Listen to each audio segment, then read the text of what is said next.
हिंदुस्तानी अवाम मोर्चा की महज 4 विधानसभा की सीट बिहार में है। वो इस वक्त एनडीए में है और वो दलित समाज को रिप्रेजेंट करते हैं और वो नीतीश कुमार से 1000 करोड़ रुपए दलित समाज के ऊपर खर्च करने के लिए मांग रहे हैं, यानी अपने समाज को गरीबी से बाहर निकालने के लिए, उनको डेवलप करने के लिए 1000 करोड़ रुपए की मांग कर रहे हैं। लेकिन जब मुसलमानों को यही बात एमआईएम कहती है तो मुसलमान कहते हैं नहीं नहीं बीजेपी आ जाएगी। खैर, अब आगे बढ़ते हैं। जब से अल्टीमेटम मिला नीतीश कुमार को जीतनराम मांझी साहब का 1000 करोड़ का मांगना, तब से सस्पेंस बना हुआ है कि अगर जीतनराम मांझी साहब नीतीश कुमार का साथ छोड़कर अगर आरजेडी का साथ दे देते तो क्या बिहार में बिना असदुद्दीन ओवैसी साहब के आरजेडी सरकार बना सकती है। और आज के इस वीडियो का टॉपिक मुद्दा भी यही है और इस वीडियो के माध्यम से हम समझने की कोशिश करेंगे कि मुसलमानों ने कितनी बड़ी गलती की है बिहार में। अगर वो सही ढंग से फैसला लेते तो आज बिहार में ओवैसी साहब की सरकार बन सकती थी। बल हम बिहार विधानसभा की बात करें तो बिहार में कुल 243 विधानसभा की सीट है, 243। जो भी पार्टी 122 विधानसभा की सीट जीतेगी बिहार में उसकी सरकार बन जाएगी। पिछली विधानसभा इलेक्शन में किसी भी पार्टी ने 122 सीट नहीं जीती, इसीलिए बिहार में एनडीए की सरकार बनी, नेशनल डेमोक्रेटिक अलायंस, जिसकी मुख्य धारा की पार्टी है भारतीय जनता पार्टी, जिनके पास 74 विधानसभा की सीट है। यादवों का वोट भी बीजेपी को मिला और ब्राह्मणों और अपर कास्ट का वोट भी बीजेपी को मिला। वहीं जेडीयू, जनता दल यूनाइटेड, जो कि नीतीश कुमार की पार्टी है, जिनके पास 45 विधानसभा की सीट है। पिछले सीट के मुकाबले में इनका सीट काफी ज्यादा घटा है। वही HAM, जीतनराम मांझी साहब की पार्टी, हिंदुस्तानी अवाम मोर्चा, जो कि एक दलित कम्युनिटी की पार्टी मानी जाती है, जिनके पास 4 विधानसभा की सीट है।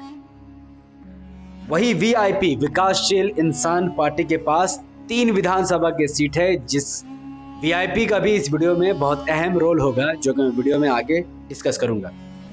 और एक आजाद उम्मीदवार मिलाकर एनडीए के गठबंधन में 127 विधानसभा की सीट, यानी बहुमत से 5 सीट ज्यादा, 122 सीट में सरकार बनती है। लेकिन इस वक्त भारतीय जनता पार्टी के साथ जेडीयू, HAM, VIP और एक आजाद उम्मीदवार मिलाकर 127 सीट है, यानी 5 सीट ज्यादा। वही बात करते हैं हम महागठबंधन की, तो इस वक्त महागठबंधन का सबसे बड़ा दल आरजेडी, जो कि लालू प्रसाद यादव साहब की पार्टी है और उनके अभी बेटे तेजस्वी यादव इस पार्टी को चला रहे हैं, जिसे हम राजद भी कहते हैं। इनके पास 75 विधानसभा की सीट है। पूरे बिहार में सबसे बड़ी पार्टी इस वक्त आरजेडी ही है। वही आरजेडी के साथ CPIML नाम की पार्टी, जिनके पास 12 विधानसभा की सीट है और इन्होंने अपना समर्थन आरजेडी को दिया हुआ है। CPI पार्टी के पास 2 विधानसभा की सीट है और इन्होंने भी अपना समर्थन आरजेडी को दिया हुआ है। CPIM के पास भी 2 विधानसभा की सीट है और इन्होंने भी अपना समर्थन आरजेडी को दिया हुआ है। तो इस वक्त महागठबंधन के पास कुल 91 विधानसभा की सीट है, यानी बहुमत से लगभग 30 सीटें इनके पास कम है, यानी ये सरकार नहीं बना सकते। वही कांग्रेस की जहां तक बात की जाए, कांग्रेस इस वक्त महागठबंधन से अलग है और इनका महागठबंधन से अब कोई लेना देना नहीं है। कांग्रेस के पास 19 विधानसभा की सीट है। इलेक्शन इन्होंने कांग्रेस के आरजेडी के साथ लड़ा, पर जीतने के बाद इन्होंने आरजेडी से नाता तोड़ दिया। वही बिहार के आने वाले वक्त किंग मेकर, ऑल इंडिया मजलिस इत्तेहादुल मुस्लिमीन के पास 5 विधानसभा की सीट है।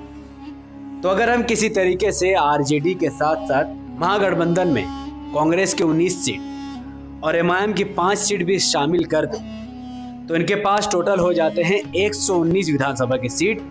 अब भी इनको 115 विधानसभा की सीट, अब भी इनको 7 विधानसभा की सीट की जरूरत है। अगर नीतीश कुमार 1000 करोड़ रुपए जीतनराम मांझी साहब को एक छोटा सा बजट निकालकर नहीं देते हैं और सपोज टू बी कि जीतनराम मांझी साहब नीतीश कुमार को छोड़कर राजद का पलड़ा संभालते हैं, राजद का साथ देते हैं, तो उनका 4 सीट मिला करके भी 119 विधानसभा की सीट होती है। यानी जीतनराम मांझी साहब अगर एनडीए छोड़ दे और महागठबंधन का हिस्सा बन जाए तो भी 119 सीट होती है और राजद यहां पर सरकार नहीं बना पाएगी। जैसा कि मैंने वीडियो के शुरू में कहा कि वीआईपी एक बहुत अहम रोल अदा कर सकती है। अगर वीआईपी अपना 3 सीट का समर्थन दे दे तो बेशक 122 सीट के साथ आरजेडी बहुमत से सरकार बना सकती है, महागठबंधन की सरकार बन सकती है। वैसे ही साहब भी किंग मेकर बन सकते हैं, वीआईपी भी किंग मेकर बन सकती है। सवाल ये पैदा होता है कि हो ना हो जीतन राम मांझी साहब इन द फ्यूचर 1-2-3 महीने बाद या और आगे बाद महागठबंधन का साथ दे दे, क्योंकि उनके पास वैल्यूएबल रीजन है। पर वीआईपी क्यों आरजेडी का साथ दे? शायद आपको नहीं पता कि वीआईपी विकासशील इंसान पार्टी, जिनके अध्यक्ष मुकेश सहनी है, वो उत्तर प्रदेश में भी इलेक्शन लड़ने गए हैं और उत्तर प्रदेश में जाकर वो बीजेपी से गठबंधन करना चाहते थे। लेकिन योगी आदित्यनाथ का घमंड देखिए कि उनका हेलीकॉप्टर तक वो यूपी में लैंड करने नहीं दे रहे हैं। वीआईपी आमतौर पर मछुआरों की पार्टी मानी जाती है और वीआईपी उत्तर प्रदेश में इस वक्त बीजेपी के खिलाफ कैंडिडेट उतारने वाली है और बीजेपी भी वीआईपी के खिलाफ कैंडिडेट उतारने जा रही है। तो निषाद कम्युनिटी को रिप्रेजेंट करने वाली पार्टी वीआईपी इस वक्त उत्तर प्रदेश में बीजेपी के खिलाफ संघर्ष कर रही है। तो अगर तेजस्वी यादव किसी तरीके से अपना एक्टिविटी दिखाए, जीतन राम मांझी साहब से ये कहकर उन्हें गठबंधन में शामिल करने की कोशिश करें कि 1000 करोड़ वो तो नहीं दे रहे, लेकिन अगर वो महागठबंधन का साथ देकर उनकी सरकार बनाते हैं तो 1000 करोड़ रुपए जीतन राम मांझी साहब को बजट से निकाल तेजस्वी यादव दे दे तो वो उनका साथ दे देंगे। वही वीआईपी से अगर वो गठबंधन करे कि जो भी पुरानी गलती हुई, क्योंकि तेजस्वी यादव के घमंड की वजह से ही वीआईपी के अध्यक्ष मुकेश सहनी एनडीए का हिस्सा बने थे। अगर तेजस्वी यादव अपना घमंड को तोड़कर वीआईपी मुकेश सहनी से माफी मांगे और उत्तर प्रदेश का उदाहरण देकर बीजेपी को उनसे दूर हटवाकर बिहार में उनका समर्थन ले ले तो फिर 122 विधानसभा की सीट हो सकती। तो at the end of the day RJD का 75, सीपीआईएमएल के 12, सीपीआई के 2, सीपीआईएम के 2, इंडियन नेशनल कांग्रेस के 19, एमआईएम के 5, हिंदुस्तानी अवाम मोर्चा के 4 और वीआईपी के 3 सीट मिलाकर 122 सीट के साथ बहुमत से बिहार में महागठबंधन की सरकार बन सकती है, जिसका किंग मेकर एआईएमआईएम होगी, वीआईपी होगी और एचएएम होगी।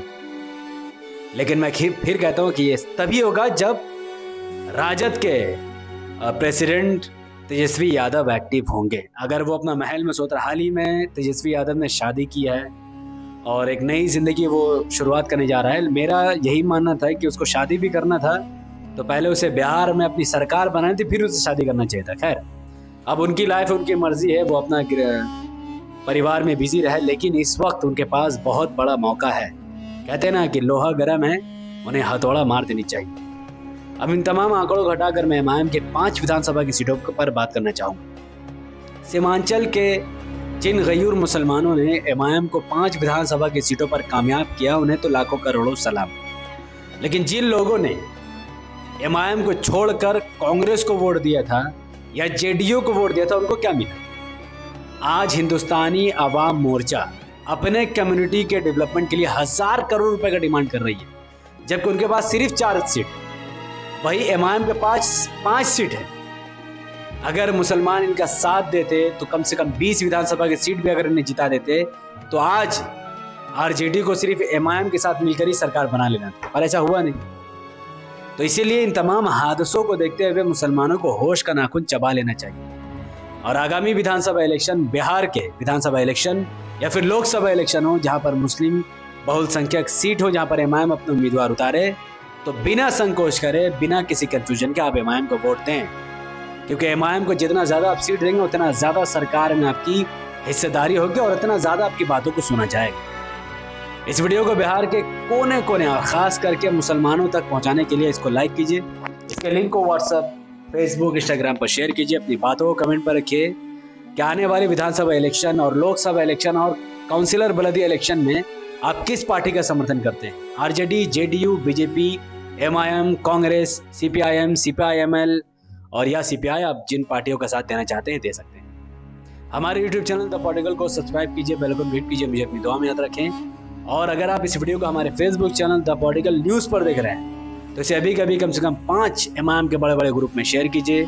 मुझे अपनी दुआ में याद रखिए। बहुत बहुत शुक्रिया। अस्सलाम वालेकुम वरहमतुल्लाहि वबरकातुहू। अल्लाह की सलाम तेरे हम बरकत अब तमाम भाई और बहनों पर हो। में अल्लाह